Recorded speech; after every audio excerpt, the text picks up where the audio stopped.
ओम नमः सिद्धाय।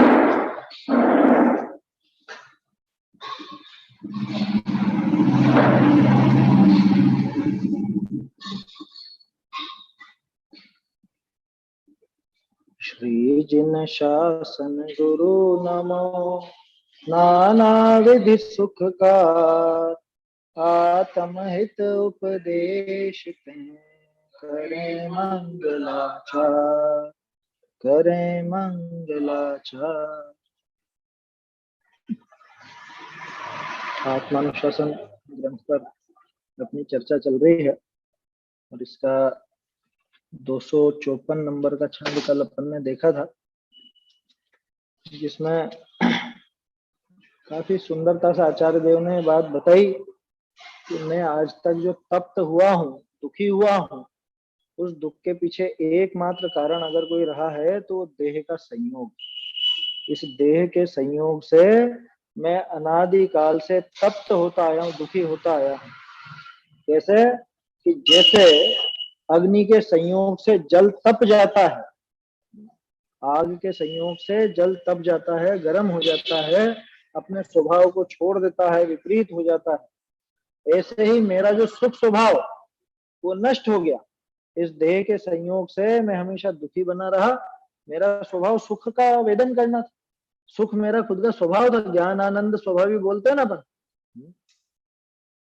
तो ज्ञान और आनंद स्वभावी में हूं, लेकिन वो आनंद मुझे प्राप्त नहीं हुआ। क्यों नहीं हुआ? इस देह के संयोग के कारण।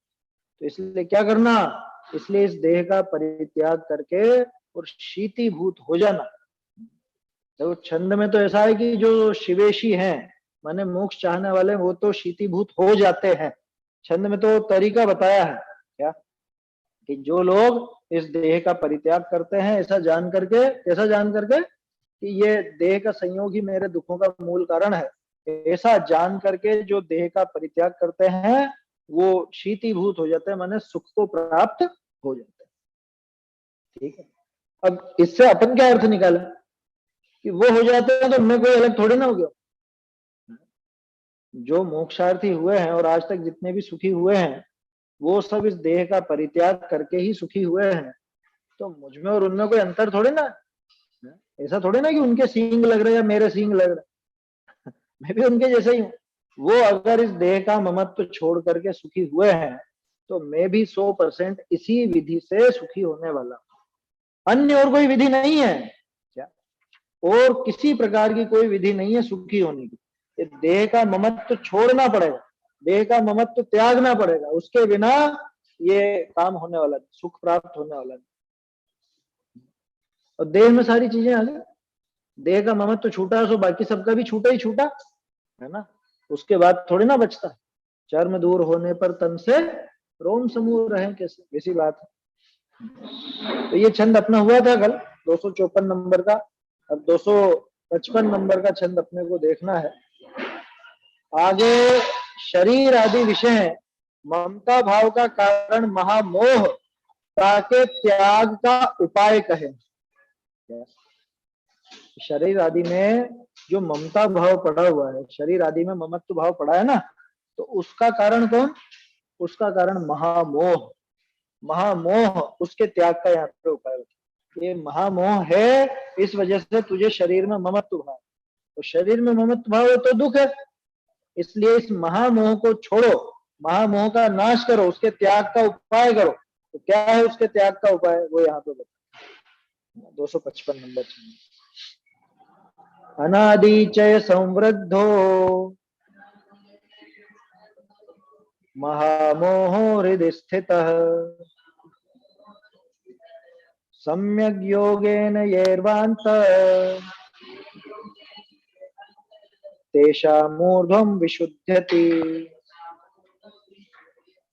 अनादिचय संवृद्धो महामोहो हृदि स्थितः, सम्यग् योगेन यैर्वान्त तेषामूर्ध्वं विशुध्यति। पूर्व में स्थित महामोह जो है अनादि से पुष्ट हुआ, जिनने वमन किया सुयोग से, उनका ऊर्ध्व विशुद्ध हुआ। देखो क्या कह रहे हैं, अनादि चय संवृद्धो, अनादि से चय किया हुआ। उदाहरण लिया है यहाँ पे। देखो आप लोगों को ध्यान हो तो शुरू में जब अपन देख रहे थे आत्मानुशासन के छंद, वहां वेद्य संबंधी बहुत सारे छंद आए थे, औषधि आदि के संबंध में या वैद्यक शास्त्र संबंधित बहुत सारे ऐसे उदाहरण दिए थे। यहाँ एक और उदाहरण, यहाँ पे चय, चय आपचय सुना हुआ नाम। चय और अपचय, वो शरीर का जो मेटाबॉलिज्म होता है उसको चय अपचय कहते हैं। माने शरीर किस चीज को कैसे ग्रहण कर रहा है, उसका वो बराबर वो मतलब उपयोग कर पा रहा है या नहीं उस वस्तु का। जैसे ये बताते हैं ना, डायबिटीज क्या कहलाती है कि वो उस शक्कर को, शुगर को बराबर ग्रहण नहीं कर पाता है, उसको पचा नहीं पा रहा है या उसको सही तरीके से ग्रहण नहीं कर पा रहा, उसी का नाम डायबिटीज। माने चयापचय गड़बड़ है। बहुत सो के वो यूरिक एसिड बढ़ जाता है, क्या दाल खावे और वो प्रोटीन नहीं बना पा रहा है या कुछ भी जो भी गड़बड़ हो रही है तो वो यूरिक एसिड बढ़ जाता है, तो दालें छोड़ा दी जाती है, ड्राई फ्रूट छोड़ा दिए जाते हैं। तरह तरह की बीमारियां, ये सारी दिक्कतें चयापचय की है ना।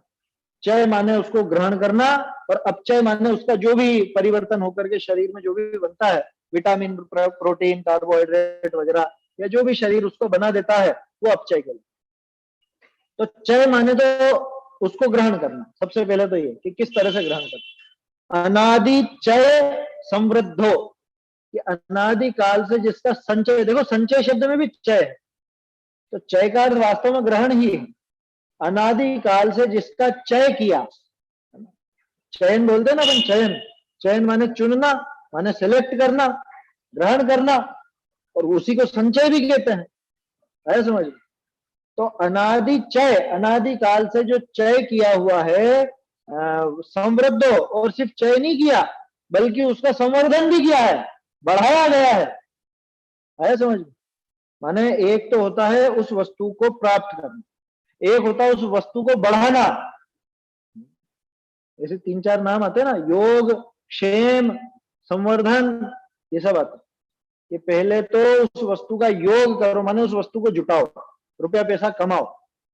अब कमा लिया तो उसका क्षेम करो, माने रक्षा करो, और उसका संवर्धन करो, माने बढ़ाओ। क्या यही तरीका होता सफल व्यापारी का, कि पहले तो वो इकट्ठा करे, कमाए, जो कमाया है उसकी रक्षा करे, और जो कमाया उसको बढ़ाए भी सही, सिर्फ रक्षा नहीं करे, बढ़ावे भी सही, ऐसा। तो अनादि चय समृद्धो, अनादि काल से इस महामोह का, महामोह आया ना, इस महामोह का चय भी किया, और इसको समृद्ध भी, यानी कि इसका संवर्धन भी किया, बढ़ाया भी, ये काम किया आज तक। मोह रूपी भूत ये माथे पे बैठा हुआ है अनादिकाल से, और इसको पुष्ट करते आ रहे हैं। कहाँ पे है? हृदय स्थित है। हृदय, हृदय माने हृदय में, ऐसा हृदय में स्थित इस महामोह का अनादिकाल से चय और संवर्धन किया है। ठीक है साहब, ये तो किया, इस वजह से दुखी हुए हैं, तो अब क्या करना? सम्यक योगेन येर्वान्तः, सम्यक योग से। अब ये सम्यक योग क्या चीज? मिथ्या योग भी होता है क्या कुछ? सम्यक योग क्या चीज है? कभी सुना है क्या मिथ्या योग और सम्यक योग? देखो योग वैसे तो मन वचन काय को कहते हैं, योग माने जुड़ने को भी कहते हैं, आत्म स्वरूप में लीनता को भी योग कहते हैं, इसलिए मुनिराज को योगी कहा जाता है ना। मुनिराज का एक नाम योगी भी है ना, क्यों कि वो आत्मा का योग करते, यहाँ जोड़ते, अपने उपयोग को अपने स्वभाव में लगाते हैं, है ना। योजयति इति योगी, क्या जो योजे यानी जोड़े, योग जोड़ने को तो बोलते हैं। इन सबका योग क्या है, जोड़ करके बताओ, तो उस जोड़ का नाम योग भी हो। ठीक है ना। तो क्या कह रहे हैं कि अपने उपयोग को अपने स्वरूप में लगावे, ये है सम्यक योग। ठीक है, मन वचन काय वहां पे विश्राम पा जाते हैं, बिल्कुल विश्रांत हो जाते हैं जब आत्मा में लीन होते हैं, यानी आत्मा में वो योग होता है, आत्म स्वरूप का योग होता है, उस समय ये बाकी के तीनों योग मन वचन काय ये ठंडे पड़ जाते, उसका नाम है सम्यक योग। और आत्मलीनता नहीं है तो बाहर में इधर उधर डोलते रहते हैं ये योग, इनका नाम मिथ्या है, ये खोटा योग। मिथ्या बल्ले कहो चाहे नहीं कहो, खोटा योग। समझ में ही बात है। तो सम्यक योगेन ये वांत, वांत ये स्वयं वांत मोहा, ऐसा छंद पढ़ा होगा समय साथ कलश आता है उसका। ये वांत कि जिन्होंने उसका वमन कर दिया। अब वो जो वैद्य दवाई देते हैं ना, उसमें आपने नाम देखे होंगे, योग नाम आता है बहुत सी दवाई में, क्या ये फला फला योग, ये योग, वो योग, त्रिकटु योग, त्रिफला योग, और जो भी बहुत सारे नाम है, वो भी योग कहलाता है। तो वो दवाई का योग है। वो अच्छा भला योग हो तो वो अंदर पड़े हुए विकार को बाहर निकाल दे, ये उसकी खासियत होती है उस दवाई की। अरे बहुत लंबे समय से इसके पेट में वो गंदगी पड़ी थी, इसके पेट में वो अशुद्धि पड़ी थी, क्या खा पी तो बहुत रहा था लेकिन उसका अपचय नहीं हो रहा था, चय तो बहुत हुआ, अपचय नहीं हुआ, तो अंदर पड़ी पड़ी वो सड़ रही है पेट में। तो क्या करें, एक काम करो, इसको निकालो बाहर।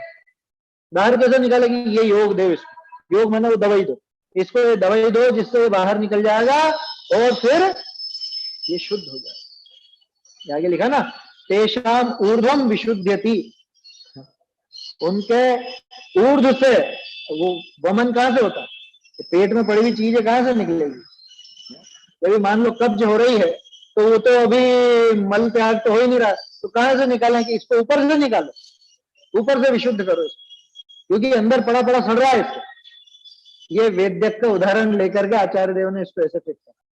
समझ में ही बात, बहुत लंबे समय से पेट में पड़ा हुआ हो, जैसे होती है ना कुछ चीजें ऐसी होती है ये बाजार की आती हैं जो ये बराबर से पचती नहीं है, मैगी वगैरह पचती नहीं है, अंदर पड़े पड़े सड़ती रहती है, ये सड़ती रहती है, कब्ज हो जाती है, उसके बाद फिर पेट साफ नहीं होता, उल्टियां होती हैं, और उल्टियां कराई जाती है जान करके, तब जाके वो उसकी तबीयत ठीक होती।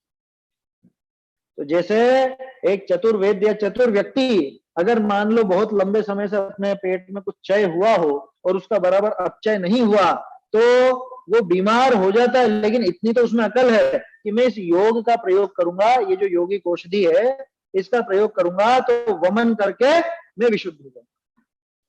ठीक है, सही, अनादिकाल से अपने हृदय में स्थित महामोह, या ये भी पड़ा हुआ है, इसको निगल लिया था अपन ने, अनादिकाल से निकला हुआ, और ये पड़े पड़े अंदर में सड़ रहा है, सड़ रहा है माने दुख दे रहा है, सड़ता है तो दुख ही देता है ना, पेट दुखेगा, फोड़े फुंसी होंगे और पता नहीं क्या क्या होगा।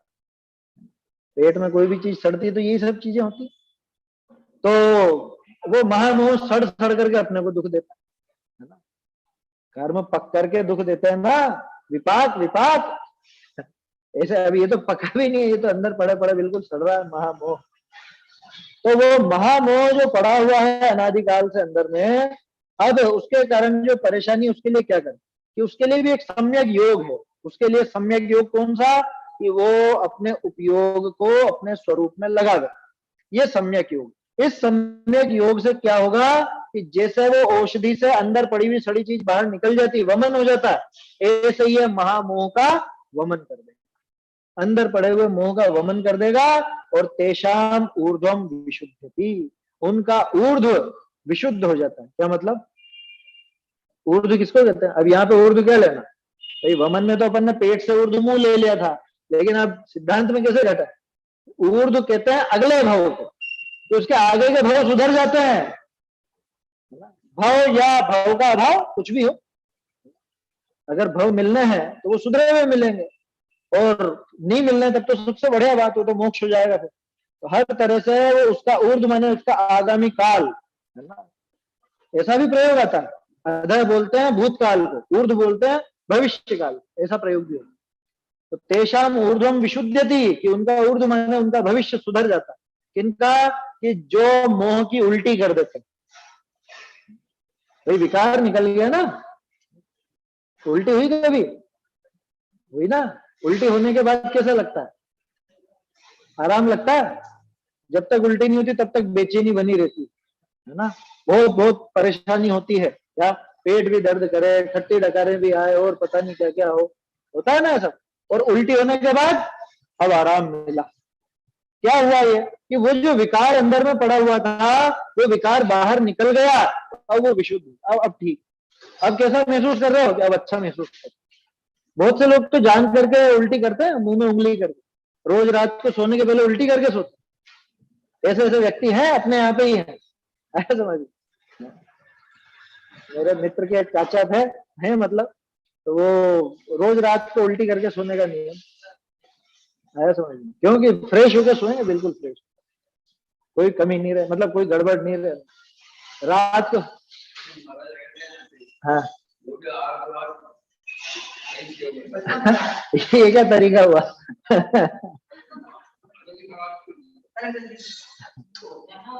खैर कोई हो, है ना भाई, खास चीज यही है, ये क्षय और संवर्धन हुआ है, इस मोह का क्षय और संवर्धन हुआ है, तो ये तो विकार बढ़ा है, ये तो दुख देगा, ये आपके अंदर जब तक रहेगा तब तक दुख देगा। इसलिए क्या करो, इसको बाहर निकालो। कि कैसे निकाले साहब? कि इसको ये योग दो, माने ये दवाई दो जिससे ये अभी उल्टी करे और ये मोह बाहर निकले और ये सुखी। तो ऐसे ही जीव सुखी हो सकते हैं भविष्य में कि जिन्होंने वो मोह का वमन कर दिया, ऐसा ये स्वयं वांत मोहा, ऐसा है ना। तो मोह का वमन कर देते हैं। कैसे करेंगे मोह का वमन? सम्यक योग से करेंगे। सम्यक योग के दो अर्थ, एक तो सम्यक दर्शन के योग से मोह का वमन कर दो, दूसरा साहब मोह का वमन होगा तो ही तो सम्यक दर्शन होगा। तो क्या करें कि आत्म स्वरूप में उपयोग को योग करो, उपयोग का योग वहां करो। योग माने जोड़ना भी होता है, तो उपयोग को कहां जोड़ो? कि अपना आत्म स्वरूप में जोड़ो। उससे क्या होगा? जैसे ही आप वो जोड़ोगे तो वैसे वो महामोह बाहर निकल भागेगा, और वो बाहर निकलेगा और आप विशुद्ध हो, आपका भविष्य विशुद्ध है। ऐसा तरीका है, बिल्कुल सीधा, है ना। ये बिल्कुल वैद्य के उदाहरण दे दिया इन्होंने। पेट में पड़ी पड़ी चीजें सड़ रही हो तो बीमार होता है, परेशान होता है, उनसे बचने के लिए उल्टी कराई जाती, दवाइयां दे दे करके उल्टी कराई जाती, वो भी योग कहलाती है वो दवाइयां। ऐसा सरल है छंद बिल्कुल। देखो अर्थ पढ़ते हैं। जिन महापुरुषनी सम्यक योग कहिए स्वरूप विषय चित्त का निरोध। लो, स्वरूप में चित्त का निरोध माने चित्त को रोक देना। कहां रोक दिया? स्वरूप में, कि तू यहीं रह, दूसरी जगह मत जा, इधर उधर मत डोल। वही बात है, मन वचन काय की वहां पे एक तक। सोई भई औषध, है ना। स्वरूप विषय चित्त का निरोध, सोई भई औषध, वही औषधि हो गई। ता करी अनादि कर्मणि के संचय करी, हृदय विषय तिष्ठता महामोह सो वमी डार्या। वमी डार्या मतलब वमन कर डाला, उल्टी कर डाली उसकी। हृदय में बैठा हुआ महामोह उसको, उसकी उल्टी कर दी। तिन ही का परलोक शुद्ध होए, ये ऊर्ध्व शब्द का है। ऊर्ध्व का अर्थ है परलोक, भविष्य, उनका ही परलोक शुद्ध होता। और परलोक के शुद्ध होने का अर्थ या तो मोक्ष की प्राप्ति, और मोक्ष नहीं भी हो तो कम से कम इसको ऐसे सुयोग तो मिलते रहेंगे, ऐसा भाव प्राप्त, सच्चे देवशास गुरु का योग मिलता रहे, ऐसा योग उसको मिले। सरल है छंद भाई, ये मोह के नाश का उपाय है, मतलब कुछ और कहा ही नहीं उन्होंने। सम्यक योगेन, एक ही शब्द में बताया उपाय, सम्यक योग से, कि तुम ये आत्मा में लगाओ उपयोग को, इसी से वो महामोह बाहर। कई तरह के प्रयोग आते हैं, वो संधि में उस करोत से वार करे, क्या आरिसों दुफारा करे, बनारसी दास जी ने तो ऐसा लिखा। तो भेद ज्ञान रूपी टांकी से, है ना, भेद ज्ञान रूपी छेनी से, और उसकी सांध में, कौन सी सांध?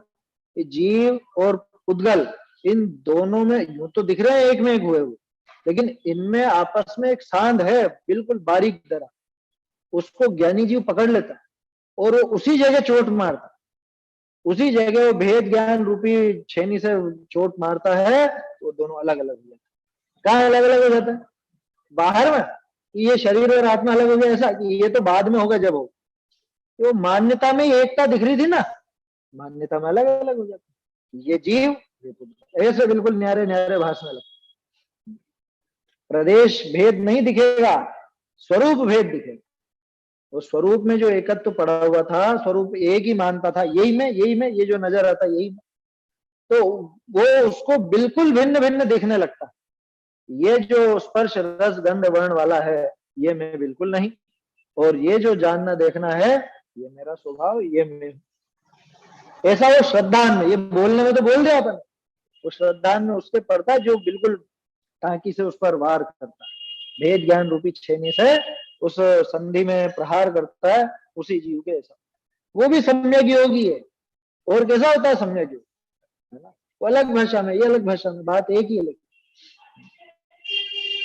भावार्थ, जैसे औषधि के योग करी उदर विषय तिष्ठता अजीर्ण, जिनने वम्या तिन ही के रोग की निवृत्ति होए। क्या औषधि के योग से, औषधि का योग मिला तो उससे उदर विषय तिष्ठता अजीर्ण, अजीर्ण किसको बोलता, जीर्ण माने पकना, है ना, पच जाना, है ना, जीर्ण बोलते हैं उसको। और अजीर्ण माने वो पच नहीं रहा, अपच, ठीक है, अजीर्ण नाम उसका है, अपच। अब पकेगा नहीं तो क्या होगा, पड़ा पड़ा क्या करेगा, सड़ेगा, है समझ में। अरे सीधा सा है, बिल्कुल प्रैक्टिकल, रोटी है ना, रोटी उसको तुम कटोरदान में बंद करके रखो, क्या क्या होगा, 2-1 दिन में फफूंद आ जाएगी ना, खराब हो जाएगी, सड़ जाएगी। अब ऐसा कैसे, यहां समझो, ये पेट में पड़ी हुई है रोटी, अब अगर वो नहीं पची तो क्या होगा, वहां सड़ेगी, तो यहां सड़ती वहां भी सड़ेगी। और ये जितनी बाजार की चीजें हैं, ये मैगी वगैरह या जो ब्रेड है बिस्किट वगैरह, ये सब ऐसी चीजें हैं, मैदा से बनी हुई चीजें, बाजार की सड़ी गली मैदा, ये सब वो अंदर में हाथों से चिपकती है और पकती नहीं है, पचती नहीं है, पचती नहीं है, फलस्वरूप अजीर्ण हो। अब उस अजीर्ण का उपाय क्या, वो तो पहले ही अशुद्ध है सारा का सारा, है ना, खाने लायक नहीं है।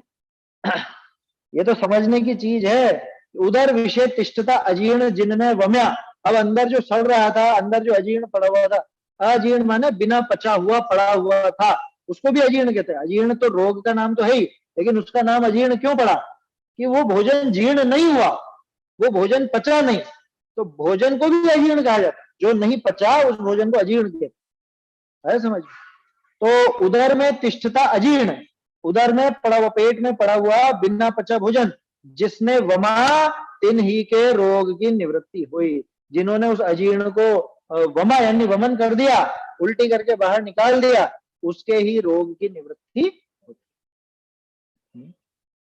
रोग चिरकाल ते अजीर्ण के संचय करी बढ़िया है, सो औषधि के योग ही ते दूर हो ही। चिरकाल से वो रोग क्यों बढ़ा, अजीर्ण के संचय से, चय और समृद्ध आया था ना, अजीर्ण के संचय से, कि खाया वो पचा नहीं, वही खाया फिर वो नहीं पचा, वो इकट्ठा होता गया, इकट्ठा होता गया, और वो फिर परेशान होता, तो रोग बढ़ता गया। रोग चिरकाल ते अजीर्ण के संचय करी बढ़िया है, सो औषधि, औषधि के योग हिते दूर होई, तैसे विभावनी करी बढ़िया जो कर्म विकार, विभावों के द्वारा बढ़ा हुआ कर्म विकार। क्या है कर्म विकार, किसको कहते हैं, राग द्वेष, राग द्वेष ही कर्म विकार, कर्मों के उदय में जो विकार पैदा हुआ वो कर्म विकार, ठीक है ना। तो विभावों के द्वारा बढ़ा हुआ जो कर्म विकार, ऐसा अपने विभाव भाव से वो कर्म का विकार बढ़ गया, दोनों तरफ बढ़ा, द्रव्य कर्म का विकार भी बढ़ा और भाव कर्म का विकार तो एक खुद विभाव ही से, माने इधर जो विभाव हो रहे थे उनके कारण वो द्रव्य कर्म भी बिगड़ने लगे, पुण्य भी पाप रूप हो गया, पिछला पाप था वो बढ़ के उत्कर्षण हो गया, आया समझ, संक्रमण हो गया, पुण्य का पाप रूप संक्रमण हो गया, ये भी तो बिगड़ गया ना। तो विभावों के द्वारा बढ़ा हुआ जो कर्म विकार, सो सम्यक ज्ञान ही करी निवृत्त, सम्यक ज्ञान ही उसका एकमात्र उपाय है, और कोई उपाय नहीं, इसलिए सम्यक ज्ञान का प्रयोग करना। जैसा आप कहाँ मिलेगा सम्यक ज्ञान, कि ज्ञान तो तेरा स्वभाव है, अब वो ज्ञान अपने स्वरूप को जाने तो सम्यक, और ज्ञान अपने स्वरूप को नहीं जाने तो सम्यक नहीं। ज्ञान को ज्ञान कब कहें, ज्ञान को सम्यक यानी सच्चा कब कहें, कि वो अपने स्वरूप को पहचाने, सच्चा सच्चा जाने तो सम्यक, अपने आत्म स्वरूप में लगे, आत्म स्वरूप में उपयोग लगे तो समझना सम्यक ज्ञान। ऐसा उसी के द्वारा ये रोग से निवृत्ति हो सकती, अनादिकाल से जो महामोह का रोग लगा हुआ है, उस रोग की निवृत्ति उस सम्यक योग, सम्यक ज्ञान के, सम्यक दर्शन के योग से ही होगी। ठीक है, सरल है छंद। आगे देखते हैं। आगे, महामोह के अभाव को होते सते जे मुनि, इन वस्तुनि को या भांति देखे है, तिनके कौन सुख के निमित्त न होई, सब ही सुख के निमित्त हो। क्या कहना चाह रहे हैं कि अब जो हमारे महामुनिराज हैं, उनको इस जगत में दुख का कारण कौन हो सकता है? क्यों दुख का कारण कोई क्यों नहीं हो सकता? क्योंकि मोह का अभाव हो गया। और मोह का अभाव हुआ इतना मात्र नहीं, उनकी दृष्टि पलट गई। वो किसको क्या देखते हैं वो इस छंद में बता रहे हैं, कौन सी बात को कैसा देखते हैं, अब उसको कैसे दुखी करोगे। आया समझ? अभी छंद देखते हैं, बहुत आनंद आएगा इस छंद में। 256। एकेश्वर्यमिहेकतामभिमता वाप्तिं शरीरच्युतिम्,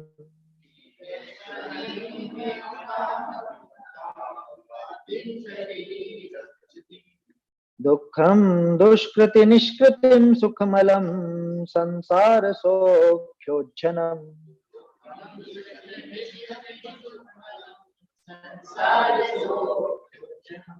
सर्वत्याग महोत्सव व्यतिकरं प्राणव्ययं पश्यताम्,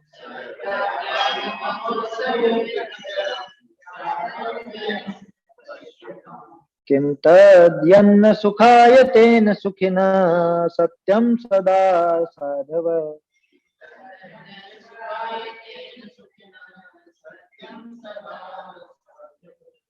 एकेश्वर्यमिहेकतामभिमता वाप्तिं शरीरच्युतिम्,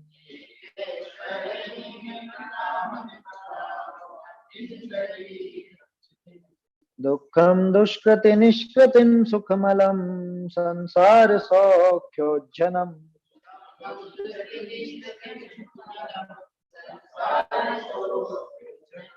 सर्वत्याग महोत्सव व्यतिकरं प्राणव्ययं पश्यताम्,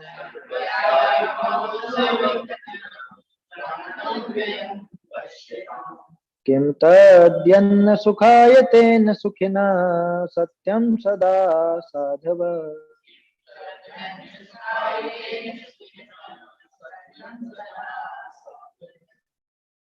हे एकत्व जिन्हें चक्री समवांछित अर्थ शरीर विनाश, अशुभ निर्जरा दुखमय है सुखमय संसार सौख्य का नाश, सर्व त्याग है महामहोत्सव संग्रह प्राण त्याग समजान, कौन उन्हें नहीं सुख निमित्त है साधु सुखी यह सत्य सुजान।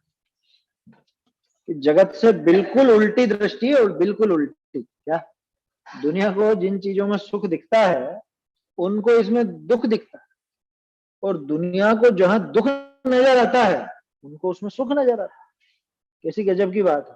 अभी बताओ, जो सारे ही दुख के कारण, जिसको हम दुख के कारण कहते हैं, वो अगर उन मुनिराज को अच्छे लगते हो, वो भले लगते हो, उनसे सुख लगता हो, तो अभी बताओ उनको कौन दुखी कर सकता? उन्हें कौन दुखी कर सकता? ये रुपया ले जाएंगे तुम्हारा छीन के, ले जाओ बहुत बढ़िया, है ना? अभी उस आदमी को कौन दुखी करेगा बताओ? कि तुम्हारी हत्या कर दी जाएगी, अरे बहुत बढ़िया कर दो। उस आदमी को कौन दुखी करेगा? वैसे नहीं क्या किसी का? माइक चालू है? अरे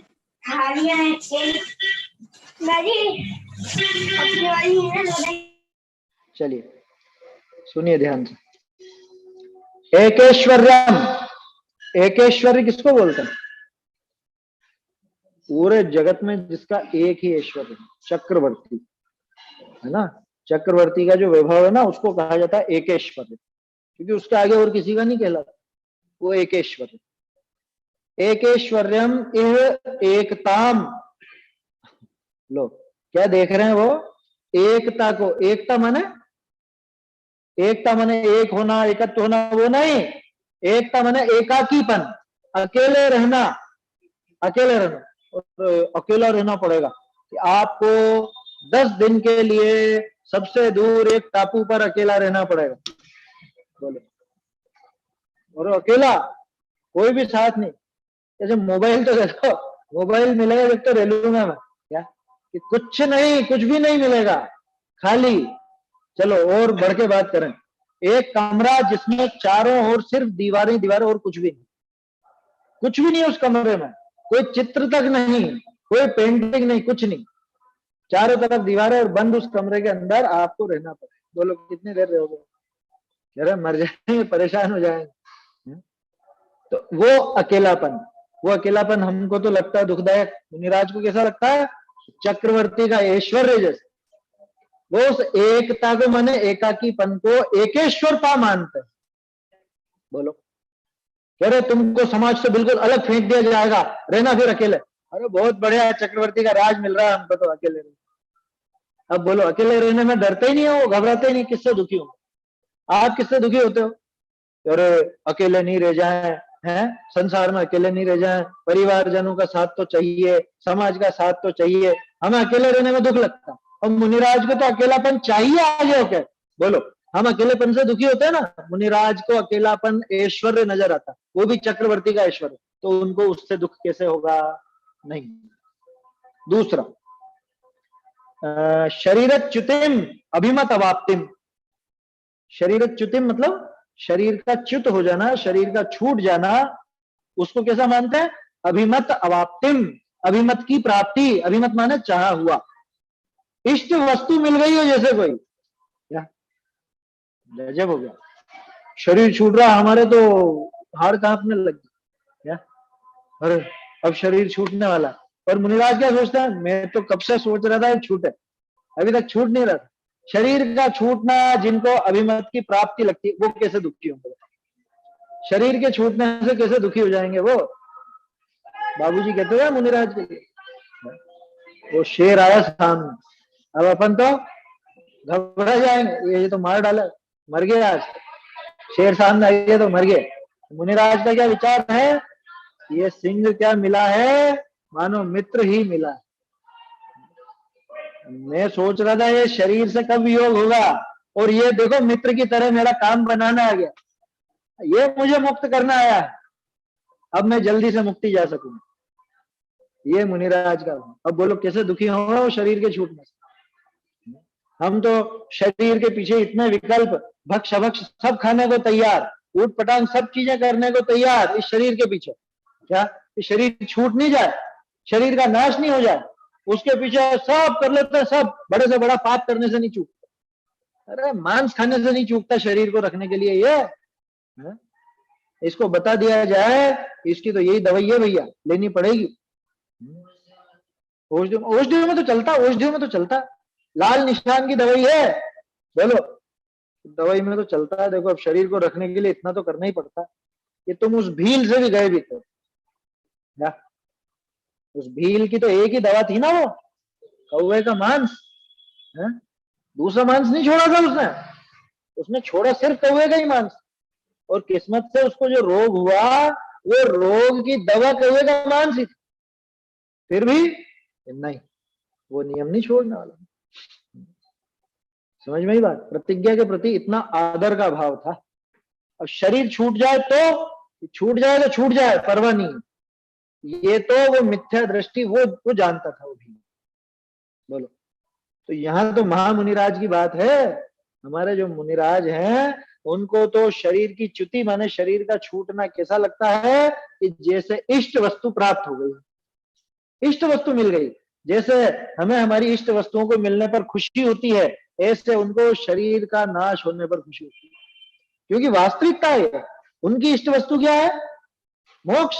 और वो मोक्ष शरीर का नाश हुए बिना कैसे मिलेगा? तो वो तो मोक्ष की तैयारी में है, इसलिए शरीर का नाश उनको इष्ट वस्तु की प्राप्ति जैसा लगता है। अब बोलो, दुख के दो कारण, अभी तक दो देखे और आगे आ रहे हैं। दुख का कारण एक तो एकाकीपन, वो उनको चक्रवर्ती जैसा लगता है, तो वो एकाकीपन से दुखी नहीं होंगे। दुख का दूसरा कारण शरीर का नाश, तो शरीर का नाश तो उनको इष्ट वस्तु की प्राप्ति जैसा लग रहा है, उससे कैसे दुखी होंगे बताओ? और क्या करें? दुखम दुष्कृति निष्कृतिम, ये लो। और जो दुष्कृति है उनकी निष्कृति, क्या मतलब? जो दुष्कृति माने दुष्कर्म है, खोटे कर्म। दुष्कर्म माने गंदे कार्य, पाप नहीं। दुष्कर्म माने वो कर्म, अशुभ कर्म, कर्म जो बंधे हुए हैं वो, है ना। जो पाप रूप कर्म है, उन कर्मों की निष्कृति माने उनका निकलना, उनका निष्कासन, वो कैसा लगता है उनको? उनको दुख लगता है। अरे ये असत वेदनी कहाँ जा रहा है छोड़कर। क्या मतलब? कि अरे इसके बदले में वो पुण्य आ रहा है, वो यहाँ रुके रखेगा मुझे।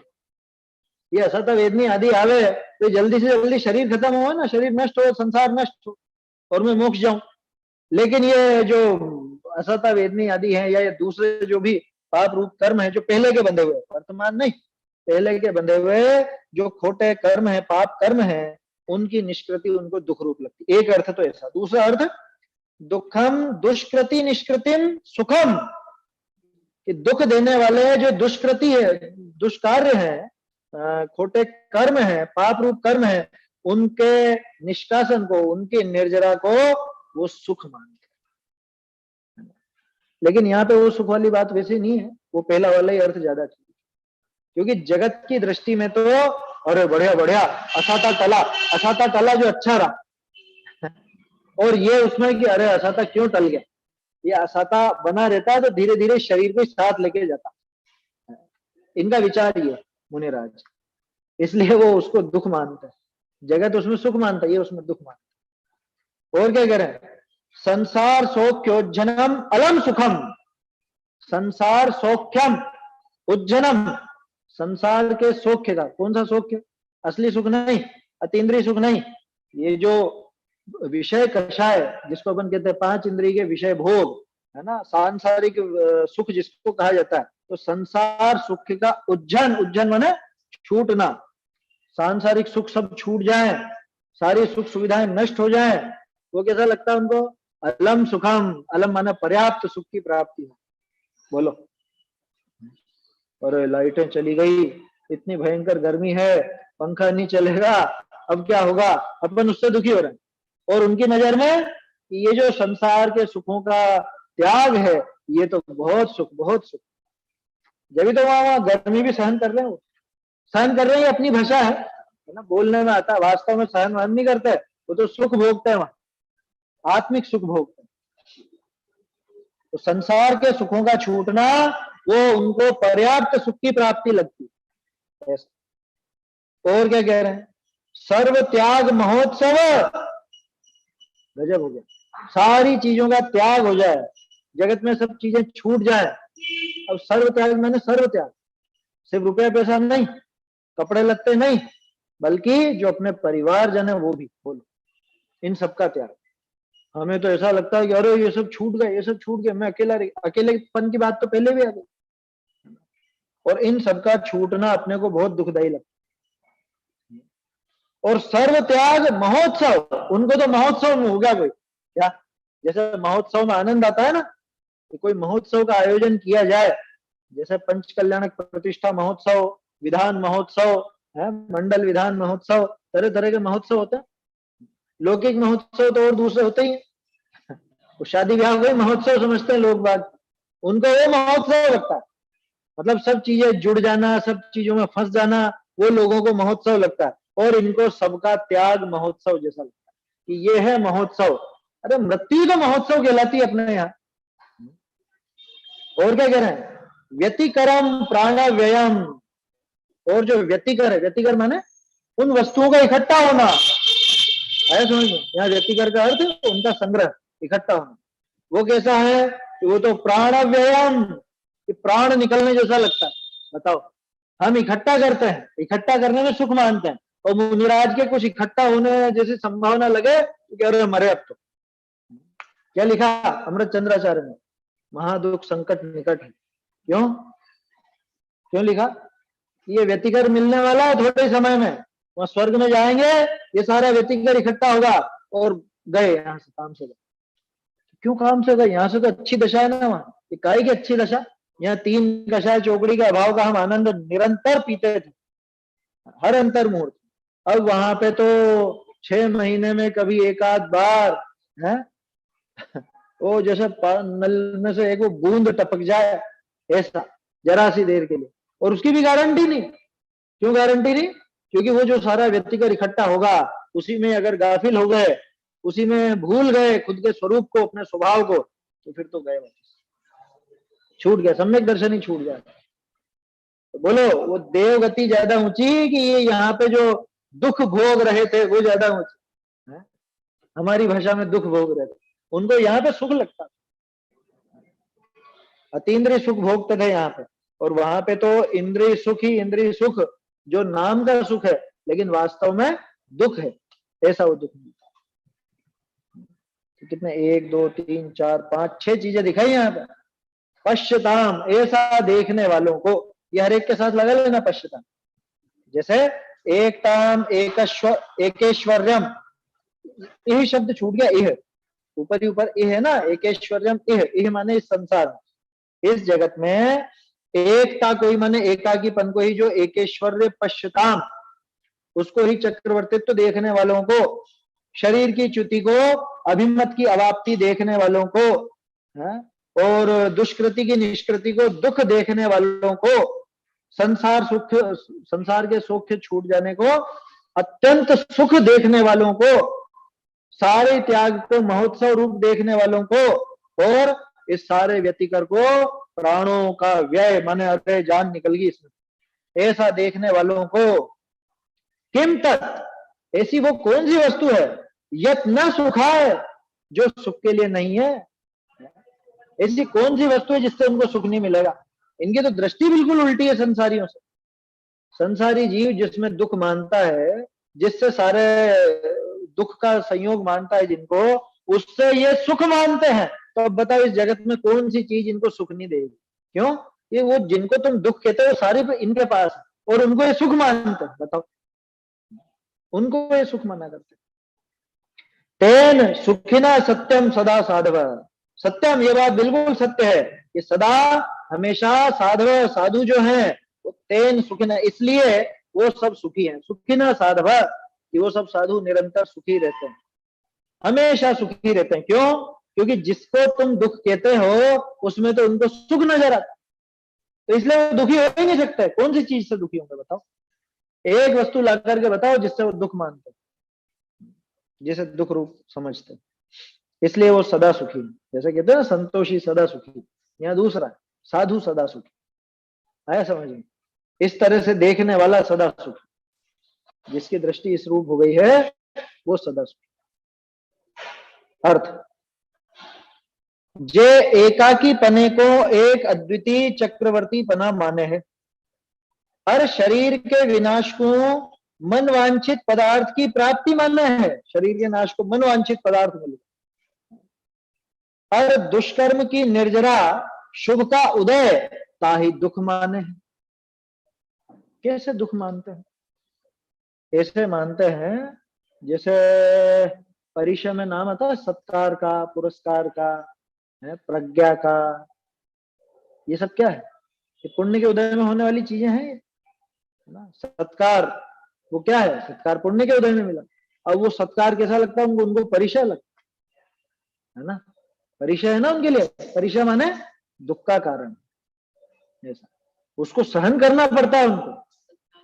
जो ये पाप के उदय में होने वाली प्रतिकूलता है उनको सहन नहीं करना पड़ता, सहन तो पुण्य के उदय को करना पड़ता है उनको।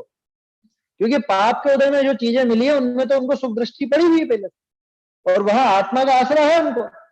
उनको दिक्कत वहां होती है जहां पुण्य का उदय होता, इसीलिए लिखा है क्या, दुष्कर्म की निर्जरा शुभ का उदय, दोनों एक ही बात है, मतलब मिलती हुई बात है, एक तो नहीं।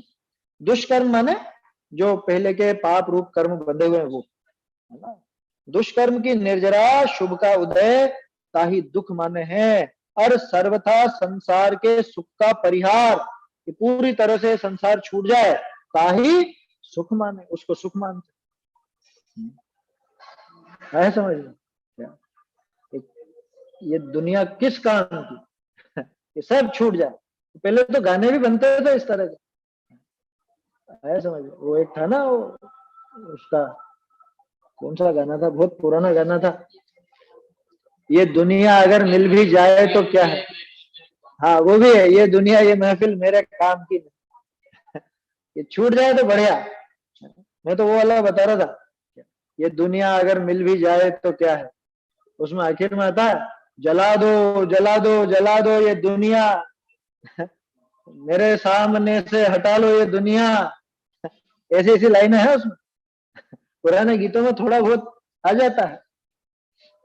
तो सर्वथा संसार के सुख का परिहार ताहि सुख माने, कि सब हट जाओ यहां से, सब चीजें छूट जाओ, नष्ट हो जाओ, मुझे परवाह नहीं।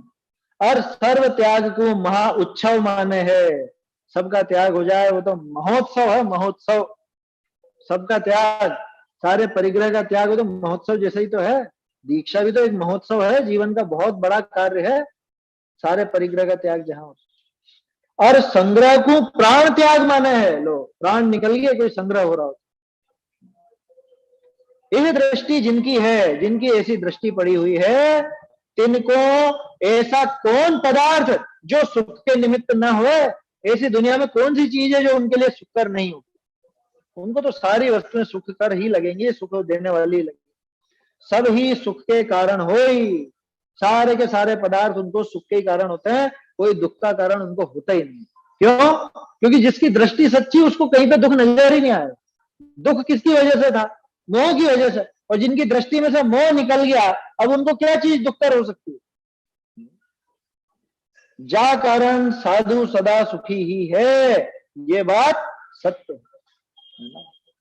कोई भी ऐसी वस्तु नहीं जो सुख के निमित्त न हो, सारी की सारी वस्तुएं सुख का कारण होती है उनके लिए, सारी वस्तु, और जिस कारण साधु सदा सुखी ही होता है।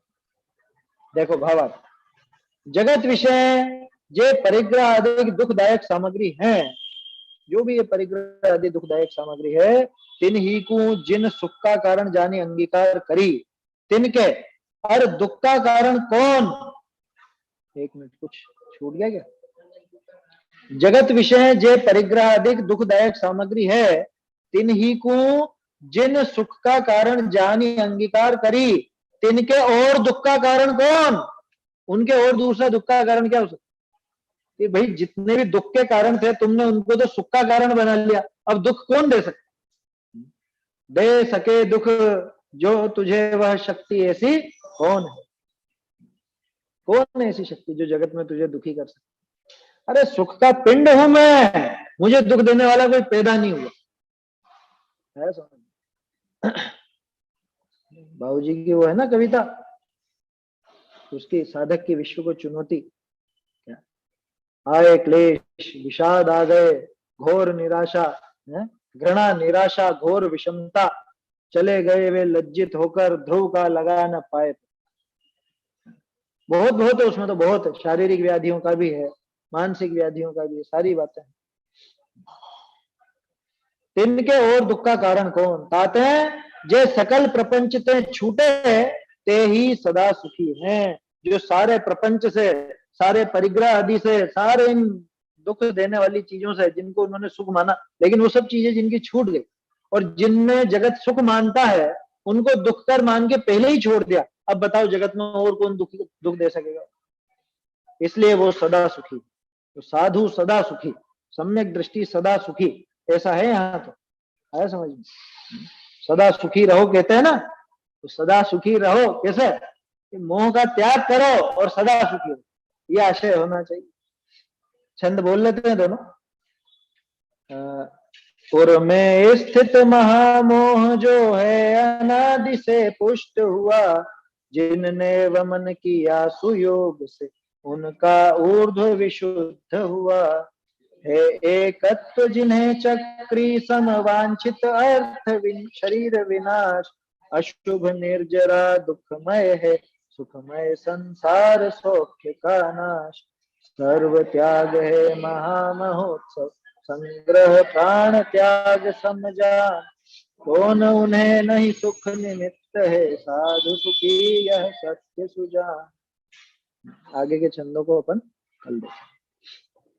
चैतन्य का स्मरण प्रतिक्षण ही करो रे, भव के अनंत दुख को क्षण में हरो रे, अक्षय अनंत निज सौख्य निधान पाओ, गाओ अरे नित इसी के गीत गाओ।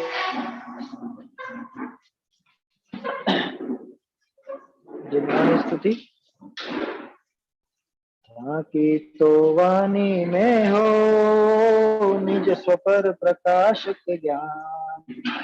की तो वाणी में हो निज स्वपर प्रकाशक ज्ञान। एक ही भाव भये जड़ चेतन तिन की करत पिछान। एक ही भाव भये जड़ चेतन तिनकी करत पिछान। की तो वाणी में हो निज स्वपर प्रकाशक ज्ञान। सकल पदार्थ प्रकाशत जामे मुकुर तुल्य अमलान।